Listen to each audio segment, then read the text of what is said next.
Bendito seja o nome do nosso Deus. Amém. No domingo passado, nós tratamos dos porquês que nós estamos conversando sobre finanças, os problemas e a maneira que às vezes a gente tem visto essa questão financeira. Visto a questão financeira de uma forma muito contábil, ao invés de ver as questões do coração e por que Jesus colocou essa questão do dinheiro num patamar tão importante, onde ele colocou Deus ou Mamon. Porque o efeito dessa questão do dinheiro é muito maior do que o que parece. E a maneira como ele se gruda na gente, como ele torna a gente dependente, como ele coloca um cabresto e diz para onde nós vamos, é muito forte. E a última parte que nós vimos, na vez passada, foi a escolha de Eva, traduzindo um pouco para os dias de hoje, é claro. Na primeira oferta, Deus chega para Eva, para Adão, né? Isso aqui, tudo vocês podem comer, lugar do jardim, mas não coma dessa árvore aqui. Mas, ao mesmo tempo, a Bíblia diz que Deus estava com Adão ali, conversando, ensinando. E ele iria crescer com o tempo em maturidade, em saber usar direitinho as plantas do jardim. Nós vimos que certas plantas, como o arsênico, por exemplo, pode ser veneno ou pode ser remédio, dependendo de como você usa. Então não adianta uma pessoa chegar e me dar um grande jardim se eu não souber usar as plantas. Eu posso me envenenar no uso delas, apesar de elas serem boas, porque elas foram feitas para o bem, não para o mal. E a Bíblia não diz isso, mas às vezes eu fico me perguntando se depois de muito tempo, quando Adão e Eva tivessem aprendido a usar todas as coisas e tivessem crescido em amor a Deus, em relacionamento, em todas essas coisas, se não chegaria a hora onde Deus diria para eles: muito bem, agora vocês podem comer, porque agora vocês têm maturidade para isso, e agora vocês podem conhecer o bem e o mal sem se corromper. Eu sempre comparo e gosto de dizer que não se dá feijoada a um bebê, recém-nascido, né? Então, tudo tem sua hora. E Deus, tudo que Deus fez é bom, mas tem a hora certa, a maneira certa, a intensidade certa, intenções corretas. Porque qualquer coisa, se mal usada, na hora errada, por motivações erradas, a bênção acaba se tornando uma maldição. Então a primeira cena aí que vocês veem é de um pai ensinando uma criança, né? Lendo de noite, né? Ensinando. E o outro também, o pai convivendo com o filho um pouco maior, caminhando com ele, convivendo com ele. Então a maneira como Deus gosta de trabalhar com a gente, de ensinar a gente, como um pai amoroso que vai nos ensinando e andando com a gente todos os dias. E a outra escolha foi a escolha que o diabo deu para Eva. Qual foi? Eu escolhi essa figura aí, que é de uma mulher voando, né? Como se dissesse: eu não tenho mais limitações, agora eu sou livre. O diabo ofereceu isso para Eva, disse: olha, se você comer dessa árvore, você vai ficar igual a Deus, você vai conhecer o bem e o mal. É mais ou menos como dissesse: agora você vai ser independente, você não precisa mais dele. E hoje, o que é que seria necessário para a gente ser independente? Hoje, o que é que as pessoas buscam mais para poder dizer: eu não preciso mais de ninguém, eu sou dono da minha própria vida? Dinheiro. Porque com o dinheiro você domina as pessoas. Com o dinheiro você não precisa pedir nada a ninguém.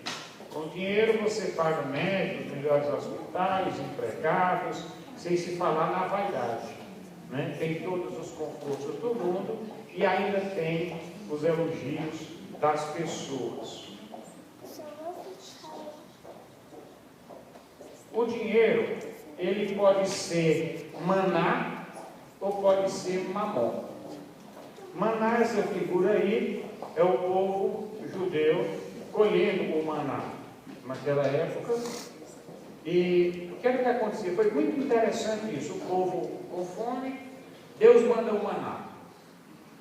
E sobre o maná eu queria fazer a seguinte meditação. O maná, todos os dias você só podia colher o que podia comer. Se deixasse algo sobrando, ele apodrecia. Mas na sexta-feira, ele podia colher em dobro por causa do sábado. E ele aí não apodrecia. Então Deus, de uma forma milagrosa, todos os dias, supria o alimento deles. O que foi que aconteceu? Com pouco tempo, eles estavam dizendo: a gente está querendo, está com saudade da carne do Egito. Agora a gente só tem esse maná. Quer dizer, aquilo que era um milagre, que todo mundo agradeceu a Deus quando chegou, de repente agora era uma coisa desprezível. Então nós mudamos muito rapidamente. Se nós chegamos para Deus hoje com uma lista de pedidos, se Ele atender todinha, amanhã nós temos outra lista. Nós somos insaciáveis.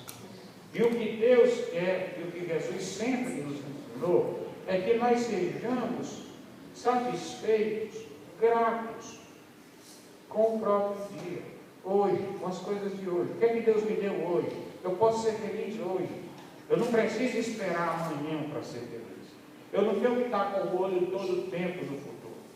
O olho no futuro é uma questão só de planejamento, mas que não pode ficar afetando as nossas emoções e a nossa fé. Pessoas felizes são pessoas gratas. Se você não é grato, você não vai ser feliz nunca. Porque a pessoa que não é grata, ela é uma pessoa que está sempre querendo mais e nunca vai ficar satisfeita na vida. Então não adianta nada. Pode ganhar o que você quiser ganhar, porque no outro dia você vai esquecer o que tem e é uma coisa sem fim. Então essa daí é o maná. Agora, olha, mamon, você ama o dinheiro. Então, o que é que acontece com isso? O dinheiro, ele alimenta a vaidade, o ego, cria necessidades que não existem, né? E fica dizendo o que é que a gente vai fazer no futuro. E você tem que acumular com medo do futuro. Ninguém sabe como é que vão me cuidar, porque os velhos que não têm dinheiro nesse país são muito maltratados. Então eu pego e tenho que juntar dinheiro para garantir o meu futuro. O que Deus quer é uma vida comunitária sadia, porque numa vida comunitária sadia, a sua previdência é a própria comunidade. Eu fico olhando minha mãe lá com um grande salário mínimo do INSS e vivendo com uma pessoa do padrão muito mais alto. Por quê? Porque a família foi ensinada a ser como uma comunidade repartida. E muitas, como a comunidade sadia, é aquela comunidade onde as pessoas estão amparadas. Eu não estou falando de parasitas, estou falando de necessidades legítimas. Uma outra coisa também, que onde o dinheiro manda, que é a nossa sociedade hoje, né? A competição reina. Então, e na competição não há confiança. Porque, e onde não há confiança, onde não há verdade, não há fé. É como diz o profeta, a verdade anda tropeçando pelas ruas. Se você prestar atenção na mídia, nas propagandas, eu fico só prestando atenção. É mentira por cima de mentira. O difícil é você encontrar alguma coisa que seja pura verdade. Ou é mentira total, ou está toda contaminada de mentiras. São promessas assim, são absurdas, que qualquer pessoa de bom senso vê a contradição na hora. Ele diz, por exemplo, se você comprar em 10 minutos, você vai ter direito a tal coisa. Menos de 10 minutos já vem a propaganda de novo. Então, aqueles 10 minutos ficam se renovando indefinidamente. Ou seja, nós acreditamos em mentiras porque nós gostamos de acreditar. Né? Uma outra coisa que está muito reinando hoje, que também é fruto disso, dessas paixões pelo dinheiro e pela questão física, é a questão dos motivos. Quando nós vamos fazer alguma coisa de uma forma honesta, eu tenho que ter razões honestas para fazer aquilo. Mas hoje, sabe o que está acontecendo? Não é mais assim. Na maioria dos casos, nós decidimos primeiro o que vamos fazer e depois eu vou arrumar a razão, o porquê. Ou seja, nós vivemos uma época de quarta-feira de cinza. O que é quarta-feira de cinza? Se vocês não sabem, a cinza significa, no Antigo Testamento, era arrependimento, e que isso faz parte da liturgia católica, do costume católico. Então, na quarta-feira, que é o fim do carnaval, a pessoa ia para a igreja para ter a cinza, que é para se arrepender dos pecados do carnaval. Ou seja, nós vivemos uma situação de quarta-feira de cinza. Ou seja, eu primeiro decido pecar e já planejo me arrepender. Quer dizer, é uma falsidade, é uma mentira só. Né? E as razões pelas quais eu vou atrás de dinheiro ou de qualquer coisa, muitas vezes a gente quer enganar Deus. Muitas vezes a pessoa coloca o dinheiro no gasofilácio que foi mal ganho de forma desonesta, como se Deus aceitasse propina.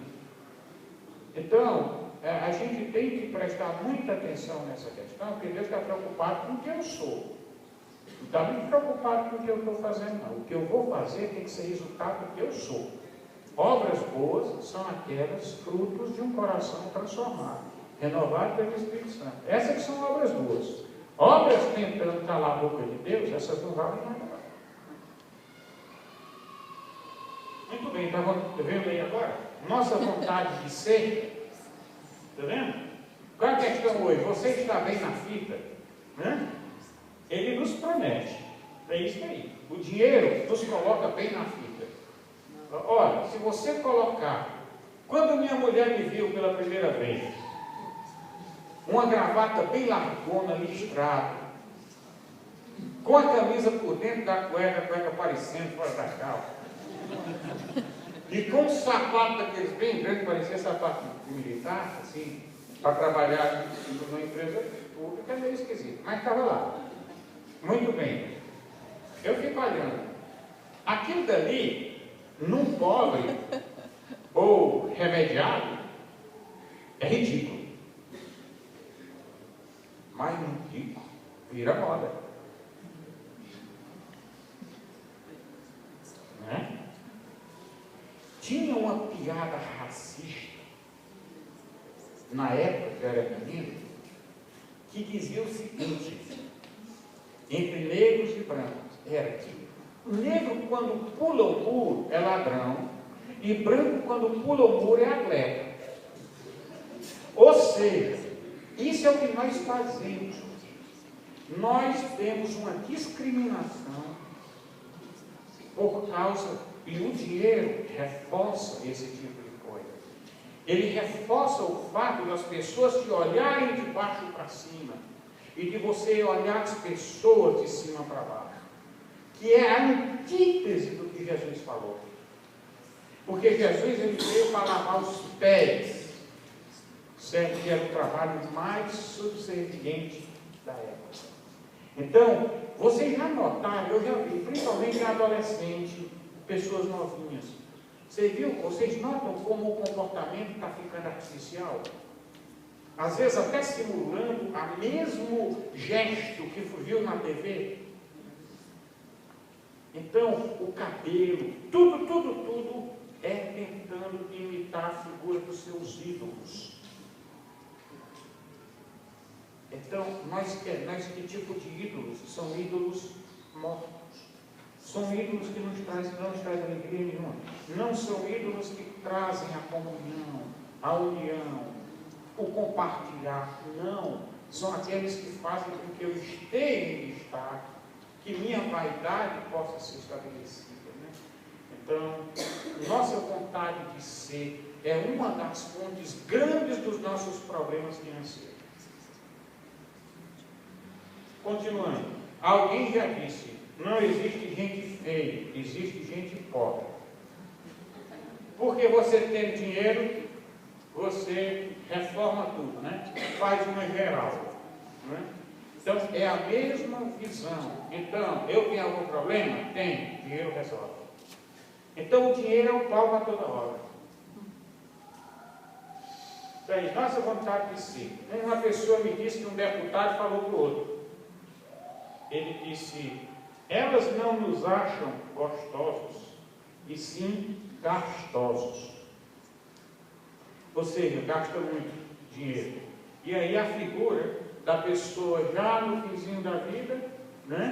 E de repente tem charme suficiente na conta do banco, é claro, para atrair, né, as pessoas mais bonitas. E aí está escrito em inglês, desculpe, mas foi o que eu achei na internet.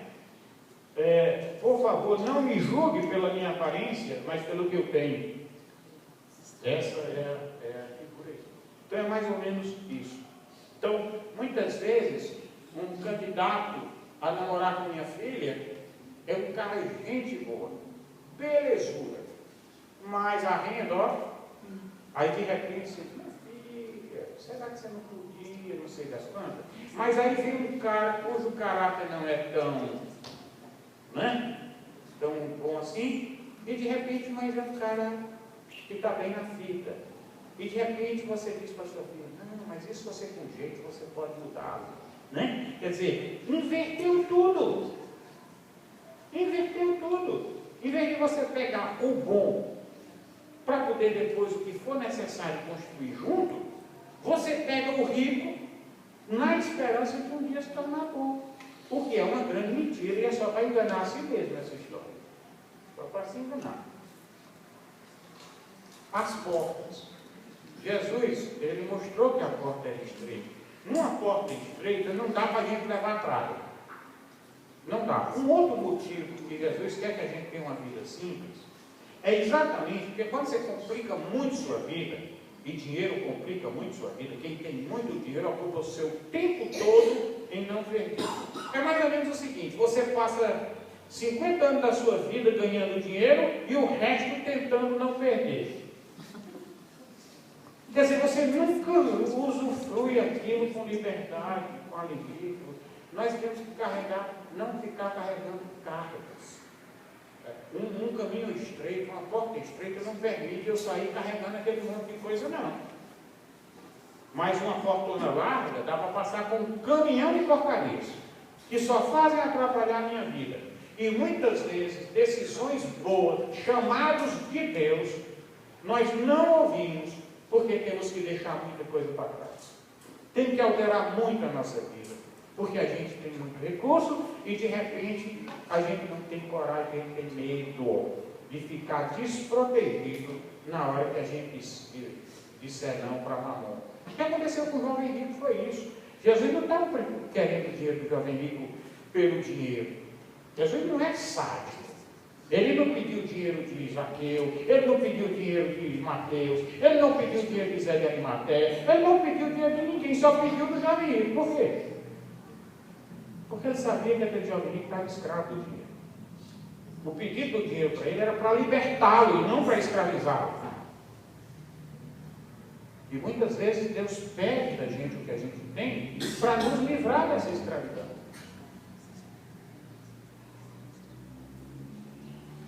Olha o Salmo 69. Afrontas quebraram-me o coração e estou debilitado. Esperei por alguém que tivesse compaixão, mas não houve nenhum. E por consoladores, mas não os achei. Deram-me fel por mantimento, e na minha sede me deram a beber vinagre. Torne-se-lhes a sua mesa diante deles em laço, e a prosperidade em armadilha. Escureçam-se os seus olhos para que não vejam, e fazem com que os seus lombos tremam constantemente. Preste atenção. Primeiro, isso é a figura de Jesus ali na cruz, quando deram vinagre para ele. Veja o que é que ele está dizendo. Procurei alguém que tivesse compaixão. Então, uma das características de uma pessoa humana é ter compaixão. É se olhar para os outros. Não achou nada. E muitas vezes pessoas que dão muita ajuda à caridade não têm compaixão.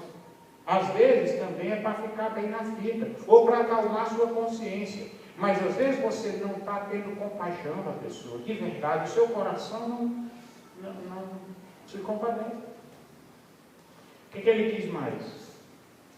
Torne-se a prosperidade em armadilha. Ou seja, pessoas que não têm compaixão, o dinheiro que eles ganham vai ser a corda com que eles vão se enforcar. Porque aí o seu coração vai ficando cada vez mais aprisionado até ser tarde demais. E olha o que ele está dizendo: escureçam-se os seus olhos para que não vejam. Realmente fica cego. A pessoa arruma desculpa para tudo que fizer, mas não quer admitir que é escravo do dinheiro. E os lombos tremam continuamente. O que é lombo tremer aqui? É ter medo. Lá no Ceará, sempre o pessoal dizia assim: quem tem medo. O ter, no sentido de você não querer perder e ser propriedade, é uma fonte de medos. E você está tentando segurar aquilo de qualquer jeito, ao invés de confiar. O que sonhamos para a nossa vida financeira? Essa é uma pergunta que às vezes a gente não se responde.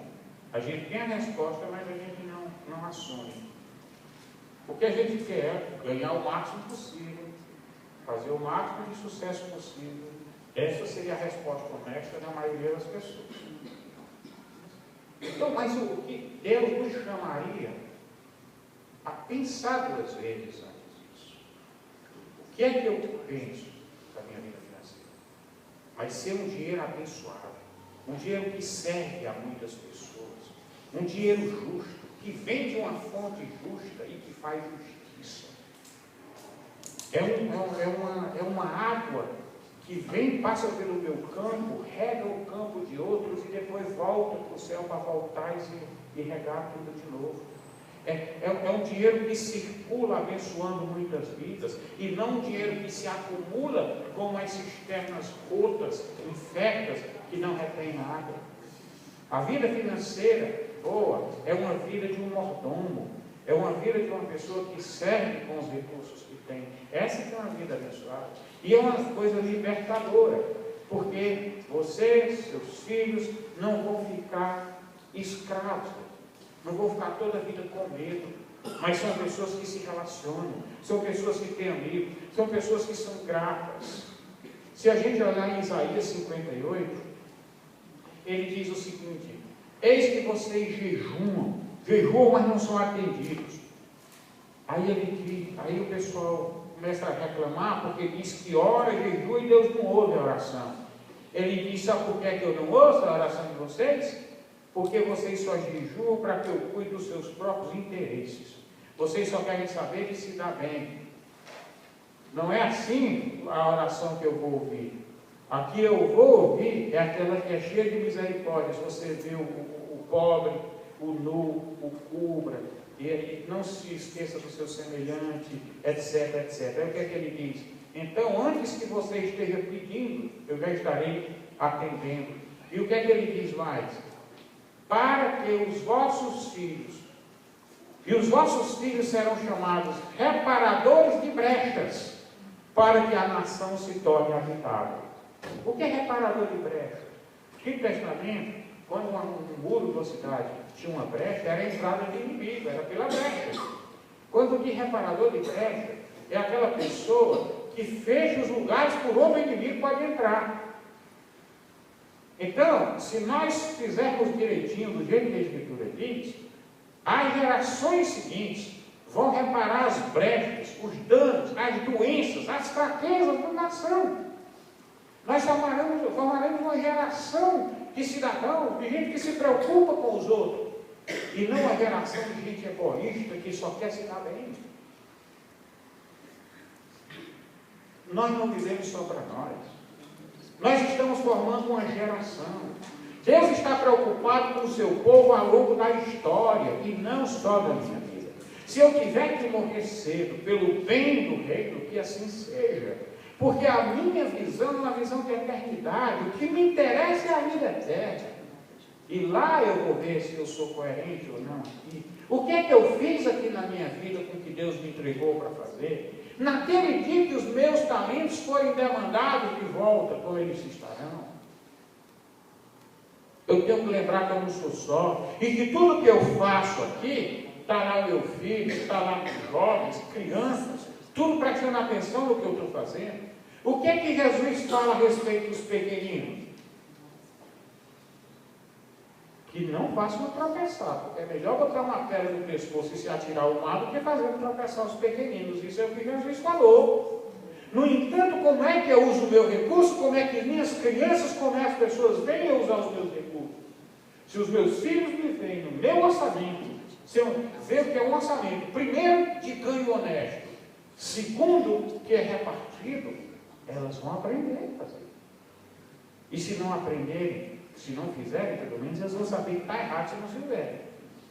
Aí eu não vou ser responsável. Agora, se eu só invisto em coisas que é só vai dar, não gasto muito com misericórdia, e às vezes quando faço é só para desencarnar de consciência, como é que nossos filhos vão aprender? Eles vão crescer egoístas. E às vezes a gente pergunta, se alguém perguntar para a gente, você é honesto? Quase todo mundo diz, sou. Vamos espremer para ver se é mesmo?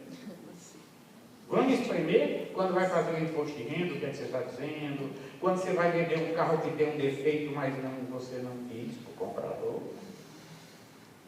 Somos honestos mesmo? O dinheiro é fogo. A gente tem que ter muito cuidado. Eu sempre comparei com um bicho que grude em você, para você tirar, é difícil. E o que estamos fazendo para chegar lá? Nada errado em planejar, nada errado em estudar, para poder tentar um dia pegar um emprego bom, nada errado com isso. O problema não é esse. O problema é se hoje, no dia a dia, eu estou exercitando minhas disciplinas, não só de oração, como se eu reparto até a coisa mais simples do mundo. Eu conheci um jovem que era uma lisura enorme, não tinha dinheiro nem nada, o pai, um beberrão. E esse jovem depois ele foi muito abençoado, porque um dia ele chegou para mim e disse, Miranda, eu não tenho, eu quero ofertar, mas eu não tenho. Aí eu disse para ele, faz o seguinte, você chega para Deus e diz, Senhor, minha situação é essa. Eu quero me ver livre, quero que o Senhor me ajude, mas eu tenho uma família, meu pai que não dá conta da família, e o que é que eu vou fazer? E eu disse para ele, dá uma oferta simbólica, seria hoje o equivalente a R$1. Dá uma oferta simbólica, como você chega para Deus e diz, Senhor, está aqui a oferta da ajuda, eu quero ser fiel. Me ajude. Esse rapaz, com pouco tempo, ele era um dos maiores doadores que essa missão tinha. Por quê? Porque ele era um doador de coração e não obrigado por regras. Ele era movido pela compaixão e não por uma lei. Se vocês lerem e prestarem atenção em Malaquias, vocês vão ver o que é o significado da oferta e ver por que Deus estava tão bravo com aquele povo. Por quê? Porque órfão, viúva, estrangeiro, tudo abandonado, porque eles eram sustentados com dízimos e as pessoas estavam levando animal coxo, o pior que tinha, para o templo e deixando os levitas, que era quem ia cuidar da ação social, tendo que trabalhar nos campos porque não podiam cumprir a sua missão. Então é a típica coisa de retenção do que não é seu. Por quê? Porque aquilo dali era para a justiça. Esse princípio é antigo. Essa questão de taxas, impostos e tudo, desde os tempos antigos, é a parte que cada indivíduo contribui para que haja condição da comunidade viver de forma sadia e para que os que são incapazes sejam assistidos. Aqueles que... Então, o princípio é de justiça, o princípio não é financeiro. Se a gente olhar no Novo Testamento, o que é que ele diz? Ele diz, para que o que tem muito não venha a sobrar e o que tem pouco não venha a faltar. E veja que Jesus tinha muitos ricos como amigos. Ele era sustentado, inclusive, por um grupo de mulheres, quem não sabe disso, né? Joana, Susana, Maria eram três, pelo nome. Então, por quê? Porque dinheiro, ele tem que funcionar. Quando é armazenado, ele tem que funcionar como as nossas célulazinhas adiposas, essas que a gente quer se ver terra, essas gordurinhas, essas banhinhas aqui, e em tese seria para quando o organismo fosse passar fome, você ter reserva. Num corpo sadio, os ricos seriam essas reservas.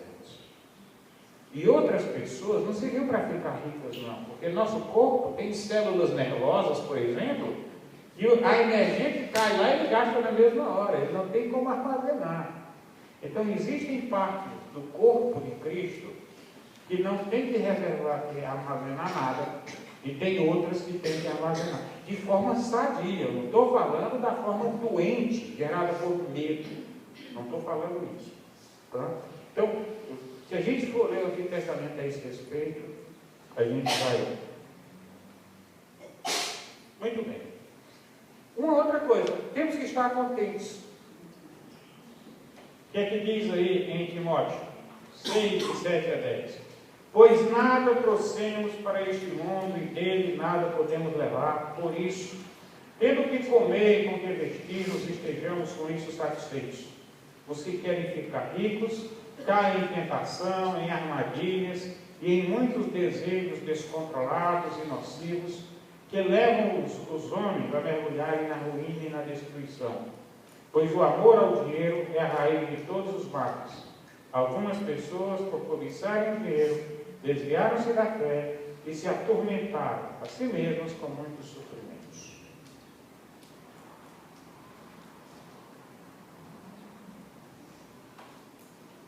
Problemas que eu já vi.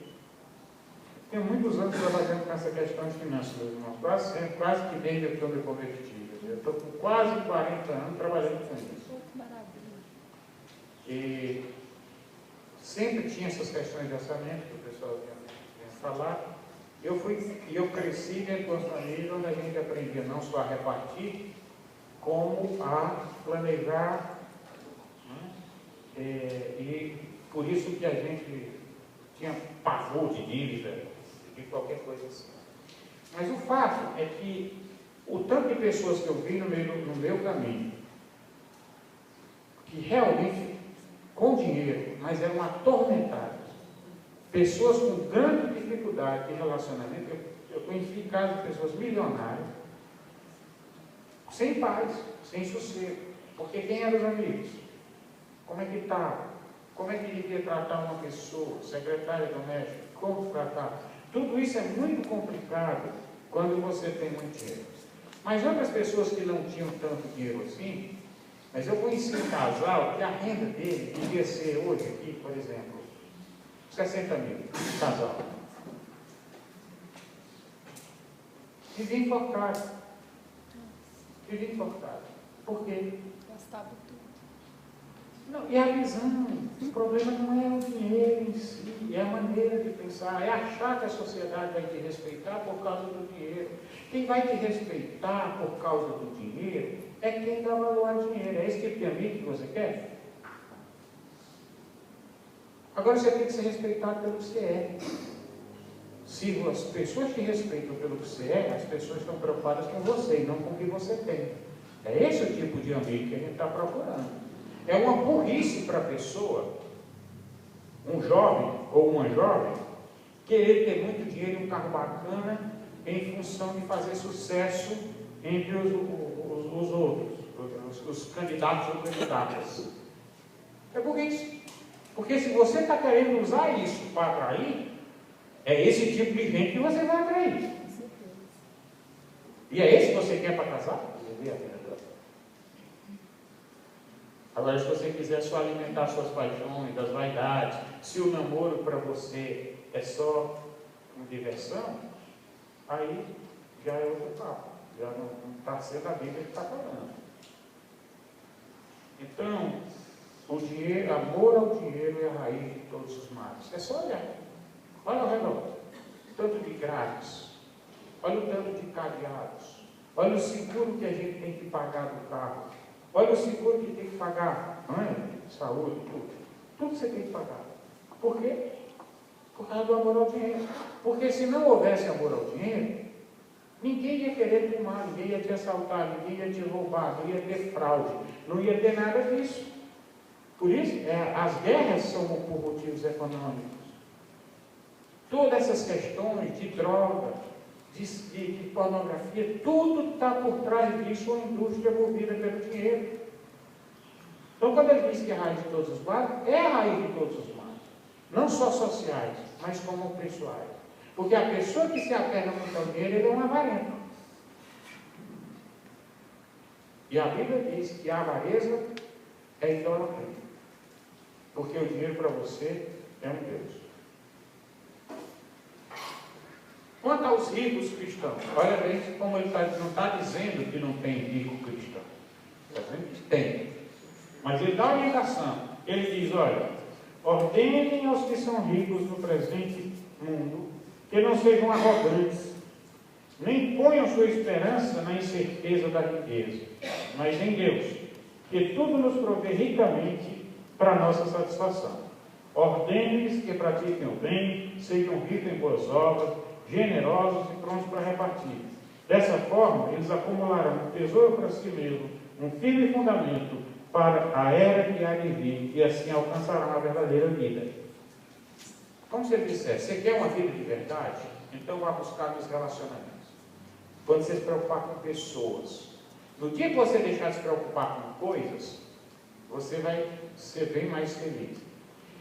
Olha aqui, preste atenção. Se você tem o dinheiro como alvo, como fim, quem é que é o meio? As pessoas. E quando as pessoas são meio, o que é meio? O que é coisa para ser usada. Mas, quando o seu objetivo são as pessoas, o dinheiro vira meio. O dinheiro como meio é uma bênção. Ele como fim é um escravizador. Então eu tenho que prestar atenção em pessoas. Foi para isso que Jesus veio. Jesus veio para restaurar as relações com Deus e com o próximo.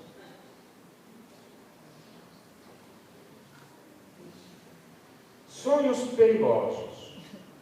Vamos lá? Agora nós vamos começar no vamos ver mesmo a questão, né? Tudo que a gente falou agora foi um embasamento. O que você acha de ter um castelo desse? Muito bem, contos de fadas, castelos lindos. E esse daí? Que acabam se mostrando de papelão. Curta duração, não serve para se viver neles. Eu fico imaginando às vezes quando esse pessoal rico demais, ou essas famílias reais, essas coisas, vivem do dia a dia. Não vou dizer que é 100%, mas eu acredito que uma boa parte vive uma coisa artificial, um mundo que não existe. Dificuldade de conviver, de confiar naquelas pessoas, de entregar o controle para alguém. E acaba, é um lugar que não é bom para você morar. Pode ser para sonhar, para passar umas férias, para ver turismo, mas para você viver, para ter aquele chamego, para brincar, e correr no meio da rua, jogar bola, fazer esse tipo de coisa, isso não é um mundo para eles. Não é.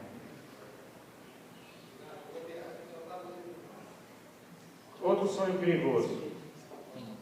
Loteria. Eu queria conversar um pouquinho aqui sobre a questão da loteria. Às vezes eu fico pensando, será que a Bíblia não diz nada? Não jogarás na loteria. 11º mandamento. Né? Não existe isso. Né? A questão não é essa. A questão é o que está por trás disso. Você joga na loteria por quê? Essa é a questão. Será que é porque o que Deus não dá pode ser que a caixa econômica dele? E se Deus não dá diretamente, vamos ver se eu manipulo um pouco Deus para ele dar de outro jeito. E as minhas promessas, se eu ganhar, eu vou fazer isso. E às vezes inconscientemente você está tentando convencer Deus. E você sabe, um jarro de planta, como é que você coloca água num jarrinho de plantas? Você chega lá com um pouco d'água, assim, e coloca devagar a água. Para dar tempo a terra absorver e a planta crescer. Mas você tem a plantinha aqui no jarro, aí você pega um balde d'água e joga assim de uma vez em cima, o que vai acontecer com essa planta? Talvez ela seja até arrancada. Mesma coisa isso que acontece muitas vezes quando você ganha muito na loteria. Não dá tempo de absorver. Aquilo cai em cima de você como uma enxurrada. Desequilibra você. E se você conseguir ainda manter a cabeça no lugar, não sei se o seu cônjuge vai manter, se os seus filhos vão manter, se toda a sua vizinhança vai manter, se a sua igreja vai manter pedindo o dízimo. Porque para certas igrejas basta o dízimo de uma loteria para desestruturar a igreja inteira. Quando Deus não dá, Ele sabe por que Ele não dá. Ele sabe. Porque para Deus, o que Ele der é uma bênção, nem que seja numa cadeira de rodas. O que vem de Deus é bênção, não tem erro, mesmo que não pareça. Porque às vezes aquilo que parece mais difícil para a gente, às vezes é o que vai salvar a nossa alma. Mas o que vem do inimigo pode vir pintado de outro, pode vir o que ele é. Ele é veneno. Ele é veneno. A gente não tem que estar querendo essas coisas. A gente tem que querer o que Deus dá. E ser contente com isso. Viver feliz com isso. Então não vamos viver de ilusão, não. Vamos viver da realidade. Vamos fazer nossos projetos de vida. Eu vi um caso de um rapaz, eu era pequeno. Esse rapaz, ele atendia no balcão de uma mercearia. Ele já tinha uns 40 anos, mais ou menos. Ele começou a estudar, naquela época, era fazendo os supletivos, primeiro e segundo grau, que eram os artigos 99, chamado lá. E ele terminou medicina.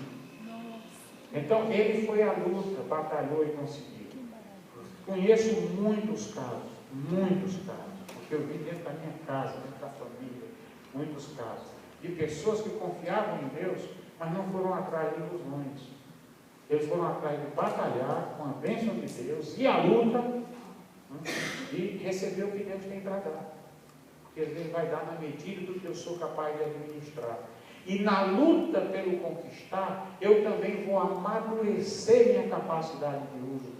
Porque aquilo dali vai chegando devagarzinho, dando tempo a eu amadurecer no seu uso. Então, coisa que chega de uma vez assim, eu nunca fui treinado para administrar. Muitas vezes eu não sei administrar. E aí eu tenho que confiar nas pessoas, nos aproveitadores, que muitas vezes são atraídos só pelo dinheiro. Então, não nos iludamos. Façamos o que Deus nos manda fazer a cada dia, com misericórdia. Você tem o quê? Uma mesada de R$100? Reparte.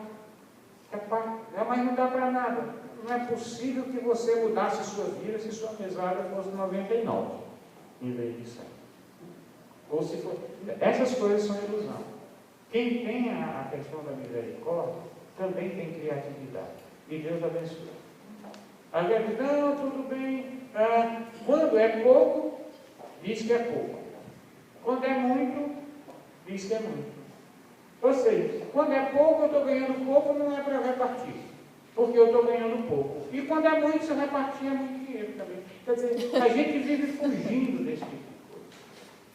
Então, o doar, pessoal, não é só questão de mandamento e tal. Isso é uma questão de libertação. Eu gosto de chamar isso de fisioterapia do bolso. O nosso bolso, ele tem uns problemas ortopédicos sérios. E a gente precisa de fisioterapia. Né? E fisioterapia é o quê? Dizer que o dinheiro vai e ele vai. Né? A gente precisa ter autoridade sobre ele. Porque senão, o tanto de lar que eu já vi dividido por causa disso, porque a pessoa vai trabalhar em outro canto, em outra cidade, porque o salário é maior, e distrai a família. Nós não podemos deixar. Sonhos perigosos. Recebimento de heranças, passivos trabalhistas. Essa história da picape eu vou contar para vocês. Lá onde eu trabalhava, o pessoal estava recebendo um passivo trabalhista, e aí ficava aquela lenga-lenga na justiça, sai, não sai, etc. E tinha um cara que vivia endividado, né? E ele dizia que ia pagar a dívida dele quando a picape saísse. E o cara, o credor pensava que essa picape era um carro que ele estava vendendo, né? Só que picape era o nome do aplicativo do computador que dava essas notícias, entendeu? E o pessoal sempre usava o nome de picape para se referir nesse tipo de coisa. Ele usou a linguagem interna do trabalho para enganar o cara lá. Né? Então, ficando esperando o passivo trabalhista. Ou seja, tem pessoas que com a expectativa de recebimento já está se endividando. Tem gente que deve 50 se ganhar 10. Ao invés de diminuir a dívida, ele vai lá e dá de entrada e fica devendo mais 10. Então, é uma doença, é uma compulsão. O que está movendo? Enfim, promessas perigosas também a gente não tem que escutar. Oportunistas que usam a religião para prometer prosperidade. Deus nunca fez negócio com ele. Tudo que com Deus é generosidade, é graça. Tanto do que Ele dá para a gente, como do que Ele pede. Ele nos deu seu próprio Filho e Ele nos pede a própria vida, se for o caso. A relação com Deus é uma relação que não tem balança. Quando Jesus morreu na cruz, Ele jogou a balança fora, porque ali Ele cumpriu o preço do pecado. Ele pagou. Religião como meio de prosperidade é paganismo. Paganismo. O verdadeiro cristianismo aplicado nas finanças é dirigido à misericórdia, à fé e à justiça. Por que é que eu digo que religião voltada para dinheiro é paganismo? O pagão é que chega para o seu Deus, faz a sua oferta pedindo algo em troca. Não é assim com Deus. Com Deus você chega citando Ele. Não tem negócio de pedir nada de volta, não. Ah, mas Jesus não mandou pedir? Mandou, mas de que jeito? Se um filho chega para o pai e diz: pai, me ajude, aconteceu isso e tudo. Não está vendo negociação, está vendo compartilhar, repartir o coração. O pai se compadece do filho, vai lá e socorre. Mas não é negócio.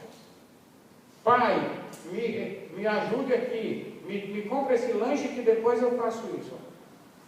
Não, com Deus não é assim não. Você recebe com amor e me dá com amor. Essa música aí dos Rolling Stones, I can't get no. É o mundo de hoje. Eu não posso aceitar um não. O que eu quero tem que ser logo, tem que ser agora. Esse é um outro problema dos nossos tempos. Nós não estamos sabendo esperar em tudo.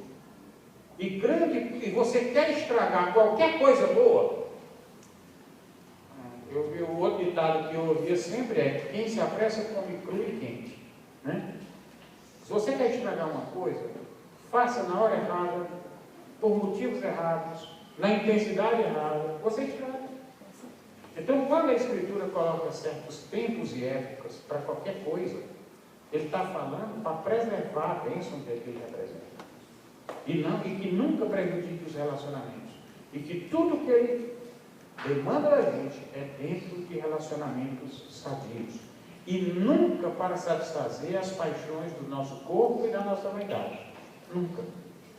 Porque isso daí, quando eu vou satisfazer minhas paixões, eu vou usar as pessoas como meio. Eu não estou me comprometendo, eu não estou me dando para as pessoas. É uma coisa descartável, é uma coisa ligada unicamente a apetites. E pessoas não são comigo para satisfazer meus apetites. Pessoas são para serem amadas, respeitadas e não usadas. A ditadura do desejo tem que ter e tem que ser logo. Muitos jovens se tornam marginais por causa disso. Uma vez uma professora do ensino público de Brasília ouviu um aluno falar que precisava ir, ou era para um jogo ou era para um show, e que ia conseguir num assaltozinho. Quer dizer, vai ali fazer aquelas assaltozinhos rápidos para ir para um show. Sabe esses negócios que vocês veem na TV?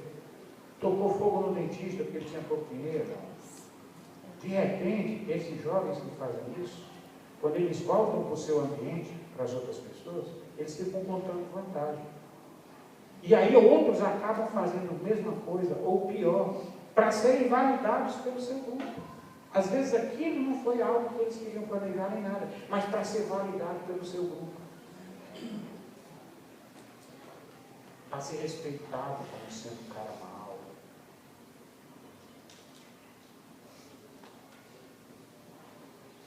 Um sonho realista. Então eu tenho que definir onde eu quero chegar.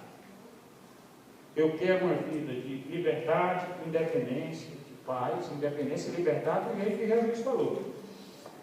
No que deixarei para as próximas gerações. Isso tem que ser minha preocupação também. E agora vamos ver quais os passos que a gente pode dar. Quando começar? E quando é que eu quero chegar lá? Quando eu trabalho, às vezes, com pessoas que estão com problema e a gente fica trabalhando um tempo até a pessoa conseguir sair da sua situação, primeira coisa que eu pergunto é se a pessoa quer. Que a pessoa procura ajuda e procurar ajuda nem sempre não quer. Às vezes é um jeito fácil de sair da sua encrenca, mas nada de compromisso, nada de querer mudar de verdade. Depois, é o seguinte, está disposto a pagar o preço? Porque qualquer caminhada é dura. As marcas que você não esquece são aquelas que doem mais. Você nunca vai esquecer. Então tem uma caminhada. Então quais os passos que eu vou dar? Onde é que eu quero chegar? Quanto tempo eu quero chegar lá? E de repente as coisas ficam claras. Você sabe o que vai fazer, como, tal. E aí, mesmo que seja duro, mesmo que seja difícil, se cria uma esperança. Você vê um horizonte. Né? Agora, antes você não via horizonte nenhum, estava tudo difícil, tudo horrível, mas agora não. Eu vou sofrer um tempo, mas eu tenho lugar para chegar e ser livre da minha situação. Isso cria um horizonte. E o que desespera mais as pessoas, às vezes, é a falta de horizonte. A falta de uma esperança no futuro. Olha aqui um sonho realista também, ainda dentro do contexto. Aquele que furtava não furte mais, antes trabalhe fazendo com suas próprias mãos o que é bom, para que tenha com que acudir ao necessitado. Veja que um ganho está sempre ligado com misericórdia. Em Tessalonicenses, se alguém não quer trabalhar, não coma. Veja que esse não quer, eu sublinhei. Porque às vezes a pessoa quer trabalhar, mas não tem um trabalho. É diferente. Essa pessoa precisa ser socorrida. Tem uma pessoa que não é preguiçosa, quer trabalhador, quer fazer as coisas, mas por uma situação da vida está precisando de ajuda. Não é esse caso. O que ele está fazendo é de pessoa que quer ser parasita, é que quer se beneficiar dos outros. Ajudar essas pessoas não é misericórdia. Não vai ajudá-la em nada. Vai só alimentar a sua doença e o seu pecado. Então, o que a gente está falando aqui é não devemos ser parasitas e o nosso trabalho tem que ser um trabalho que traga um bem comunitário. Olha aí o planejamento aí que Jesus falou, tá vendo? O planejamento, ele diz: pois qual de vós, querendo edificar uma torre, não se senta primeiro a calcular as despesas para ver se tem com que acabar, para não acontecer que depois de havendo posto os alicerces e não a podendo acabar, todos os que a virem comecem a zombar dele, dizendo: este homem começou a edificar e não pode acabar. Então ele está dizendo o seguinte: se eu quero chegar em algum lugar, que eu me planejo. Então, não é esse tipo de preocupação do dia de amanhã que Jesus falou inicialmente, quando ele disse: não se preocupe com o dia de amanhã. Não se preocupe com o dia de amanhã no sentido de não andar ansioso, preocupado com medo das coisas, principalmente com coisas que você não pode fazer nada a respeito. Mas o planejamento é diferente. Se eu quero construir uma casa, eu tenho que me planejar. Se eu quero fazer isso ou aquilo, e viajar, ser transferido, mudar para outra cidade, qualquer coisa eu tenho que planejar. Então Jesus não é contra você estar planejando o dia de amanhã, fazer uma poupança para o dia de amanhã. Não. Ele não quer que você fique preocupado com o futuro e nem fica amontoando dinheiro só por medo. Um sonho realista. Quem vocês acham que essas pessoas são?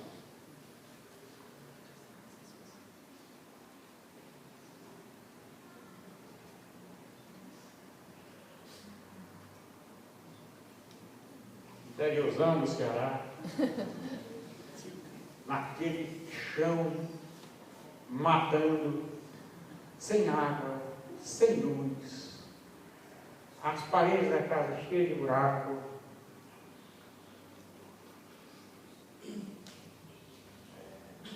Essa que está em pé aí na frente é minha mulher.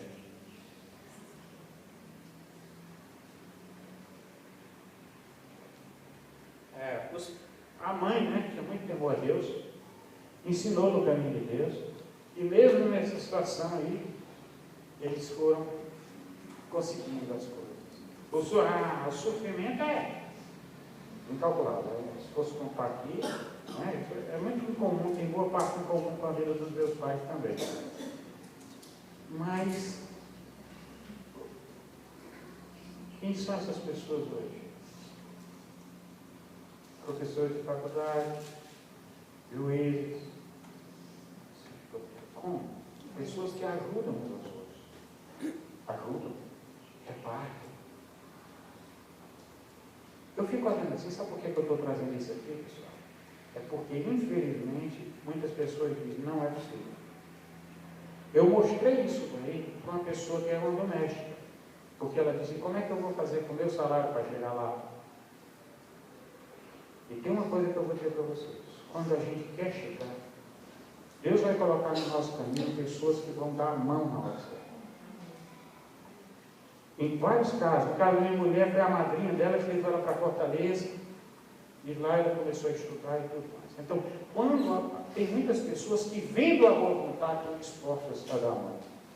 O difícil você encontrar quem ajude é quando você quer tudo na moleza, na malandragem.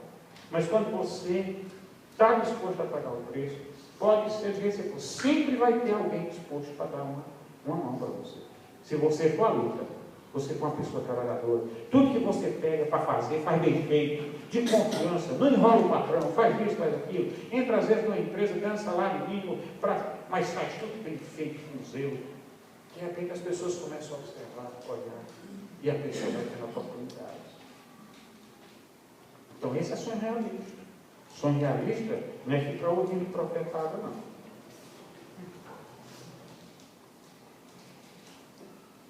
Está vendo?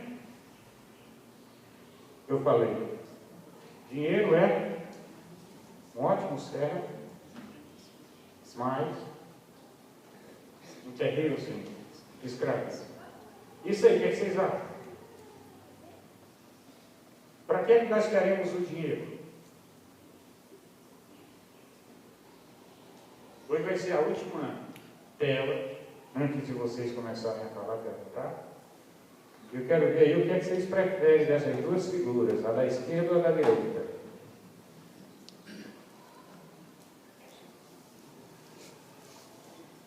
Veja, para que queremos? Então, às vezes a gente quer o dinheiro pelo que ele pode fazer, pelo poder. Então, eu posso comprar um carro, eu posso fazer um monte de coisa. Mas, para que ele serve, servir, estou falando de servir, ele vai servir a quê? E aí tem a justiça. Essa balança é o símbolo da justiça, está vendo o martelo de Luiz? Então, se o dinheiro serve à justiça, ótimo.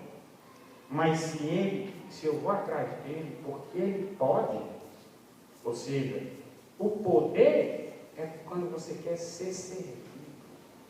Então você vai atrás pelo que ele pode. Mas para que ele serve, às vezes em vez de porquê, eu deveria ter colocado, né? Para que, né? Ou em que ele vai servir. Então eu quero porque ele serve.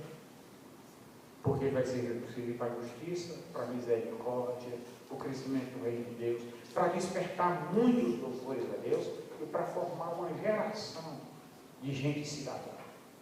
Uma geração de filhos que vão se preocupar com o que você se preocupou e que vão procurar um país melhor.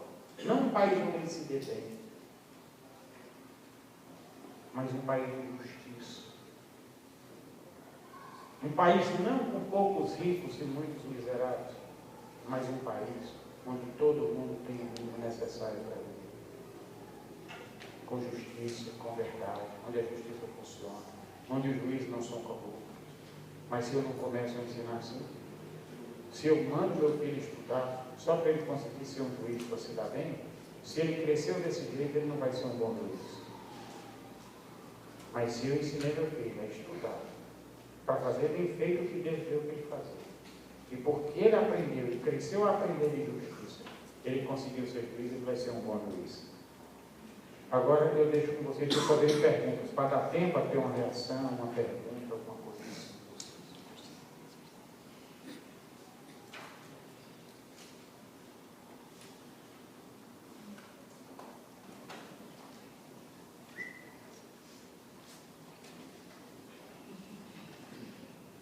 Ok?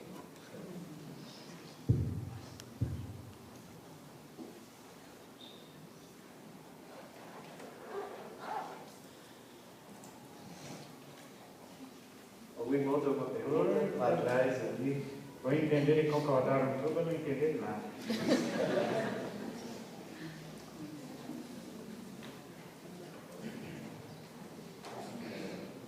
Professor, irmão, mas assim, seria necessário fazer uma adaptação, porque hoje a gente vive um tempo diferente de antigamente.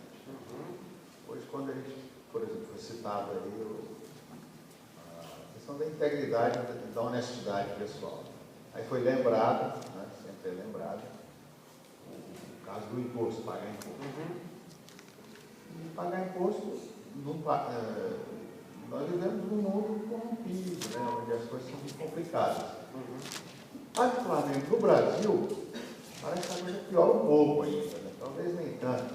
Sabe que existe um ranking até de corrupção nos países, etc. O Brasil não é o último lugar, mas está bem lá atrás. Né? Dependendo da escala aí que se considera ascendente ou descendente. Mas a questão é essa, não seria o caso de tentar, num estudo mais profundo, adaptar a proposta do Evangelho à contemporaneidade ou aos dias de hoje, considerado o mundo de hoje, os desvios, o comportamento generalizado, tendencioso, né, noutra direção? Veja bem, Jesus falou exatamente isso. Ele disse que, por causa dele, nós sofreríamos muitas coisas. E uma das coisas é exatamente isso. É quando nós temos que pagar impostos injustos, quando todo esse tipo de coisa. Só, meu irmão, sabe, eu prestando bem atenção no meu próprio coração ao longo dos anos, eu vi que em 99% dos casos, quando eu penso desse jeito, é esperteza minha e não honestidade. Primeiro, porque quase sempre você vai poder pagar os impostos. Se as pessoas fazem mau uso desses impostos, eles estão sujeitos ao juízo de Deus. Mas se cada um de nós começássemos a deixar de dar o imposto, cadê a assistência aos idosos, o pessoal do interior, o pessoal do fundo rural, as viúvas, todo esse pessoal que é assistido pelo Estado? Toda a justiça, forças armadas, tudo que representa e que dá estabilidade a esse país no mundo. Como é que eles receberiam esses recursos? Os países mais corrompidos do mundo são onde os impostos são mais sonegados. Os países mais desenvolvidos do mundo praticamente não têm sonegação. Por quê? Porque há uma consciência cidadã. O cidadão que sonega o imposto, ele não tem autoridade e muitas vezes nem sequer vontade de mudar a situação.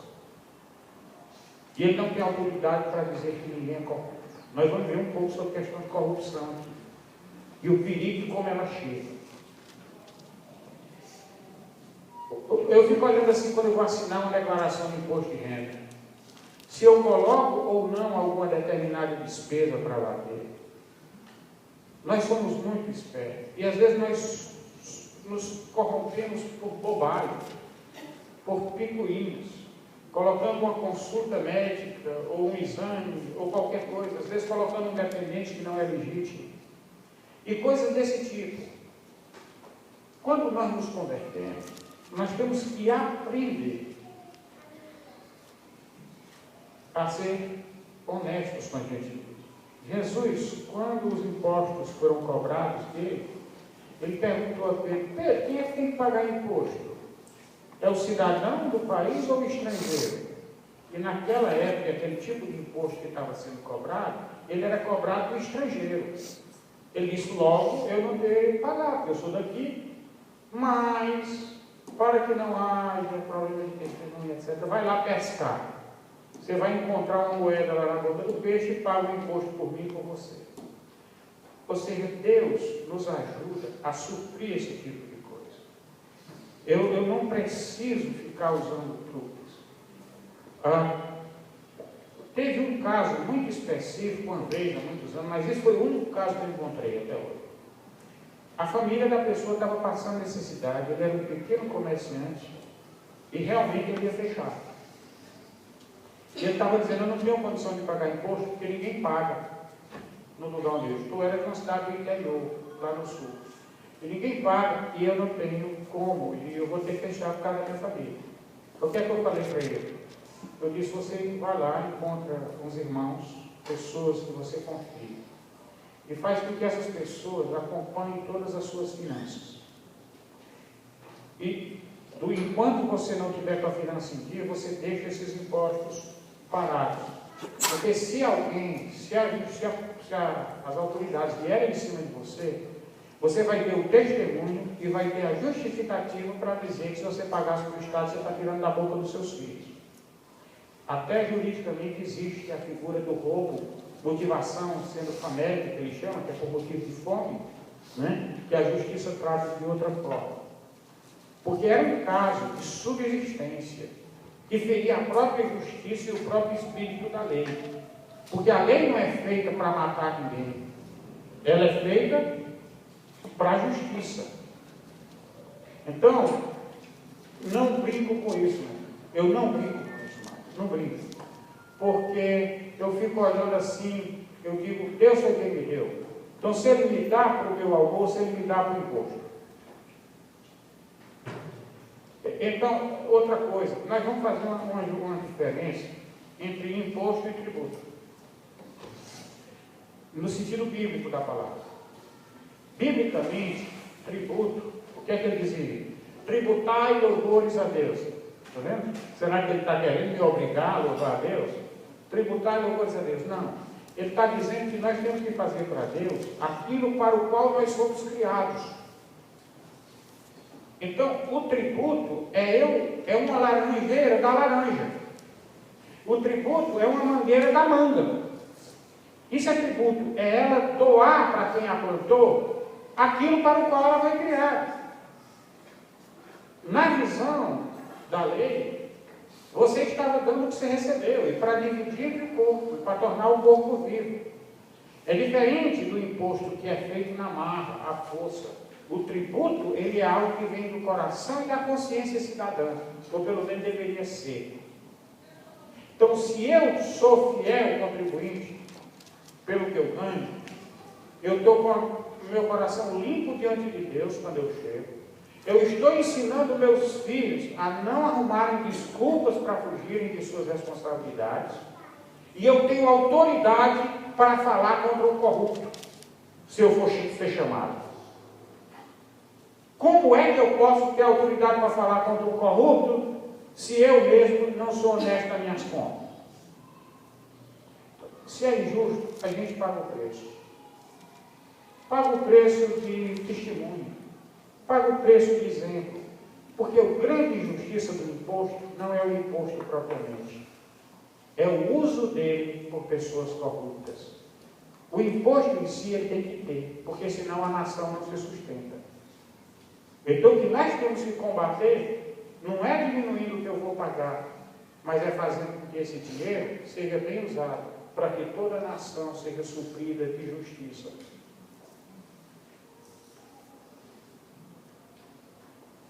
O senhor poderia fazer uma pequena análise, né? Acho que dá para falar.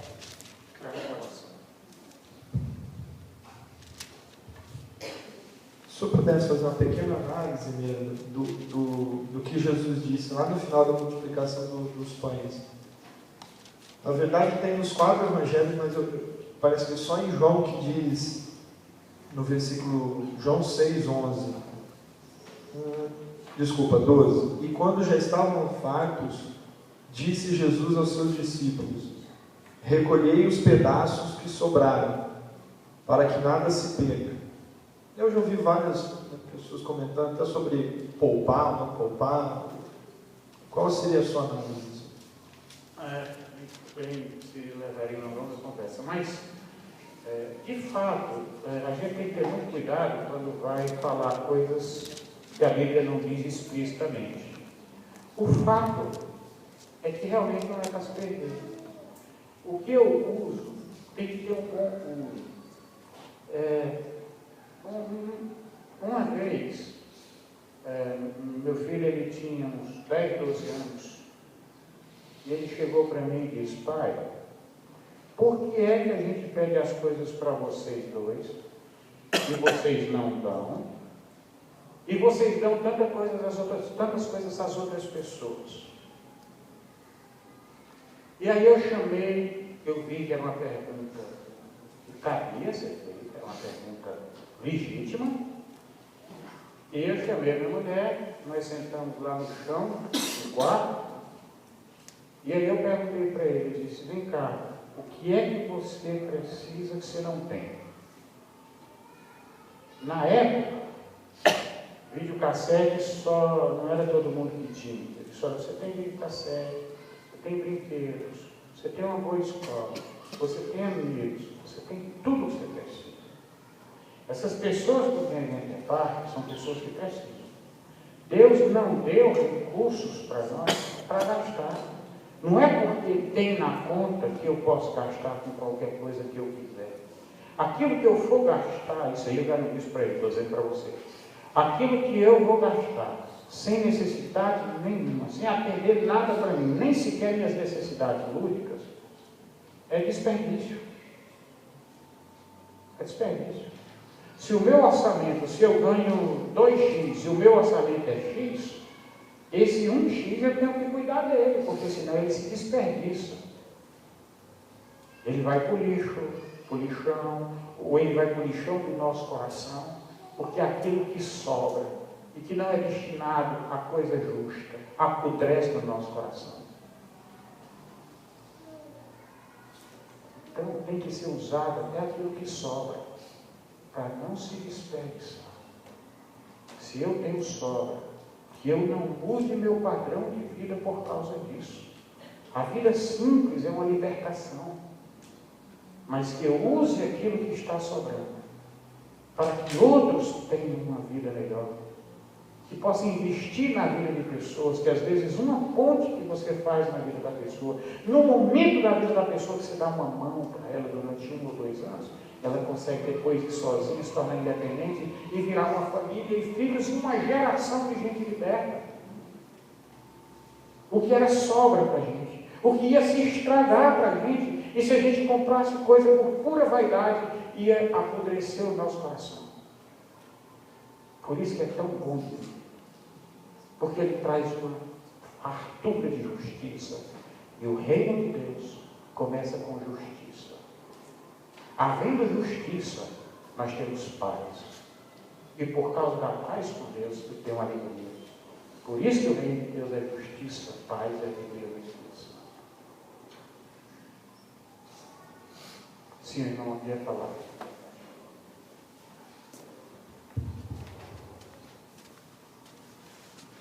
Sim? É só um comentário.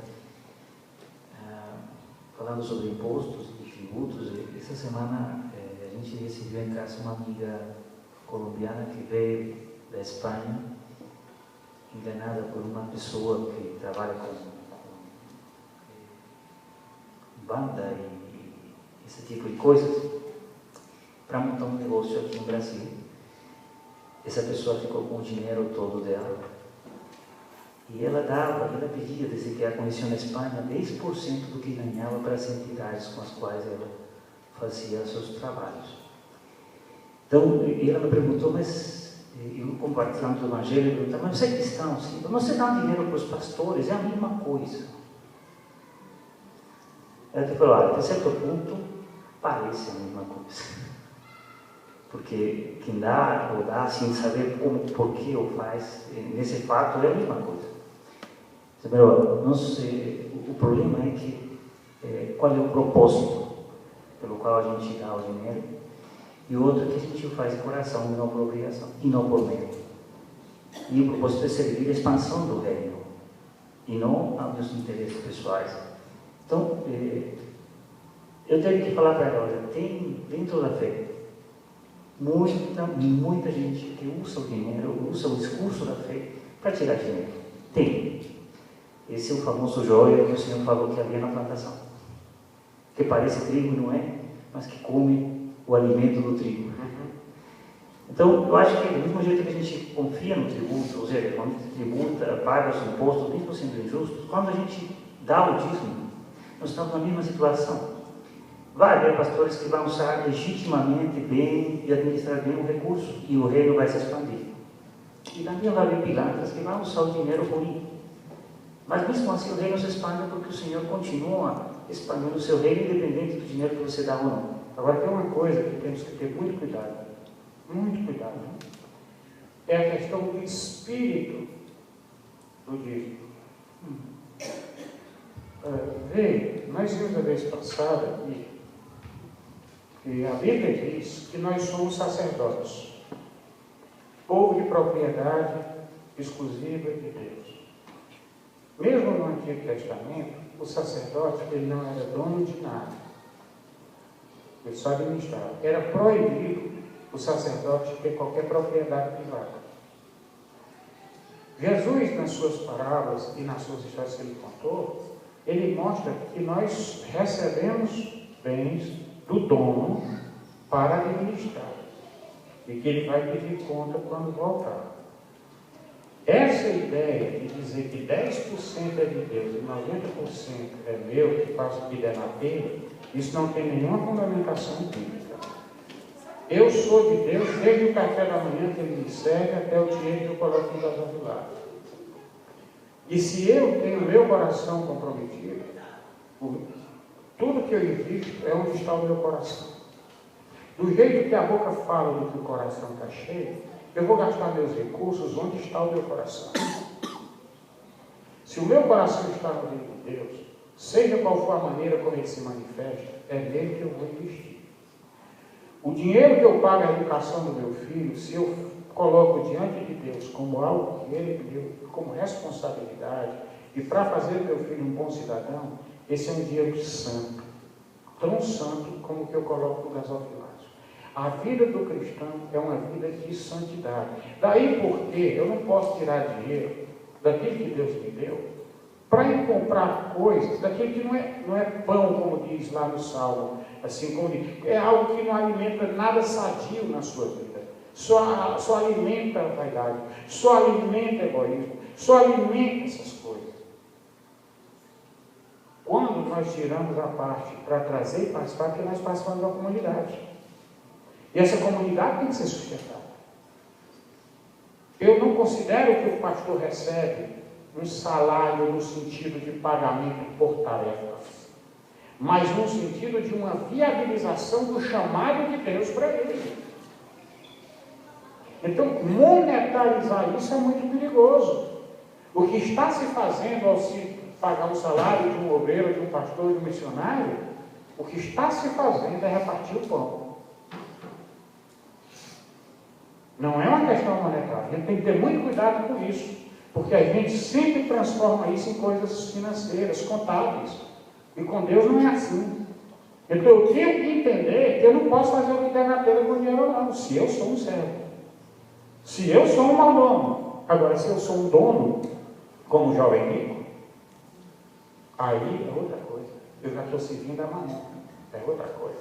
Então é muito importante a gente ver o espírito da doação, do repartir na Escritura, porque ele é muito mais do que questões puramente contábeis. Vai ter que apresentar isso. Até domingo, se Deus quiser.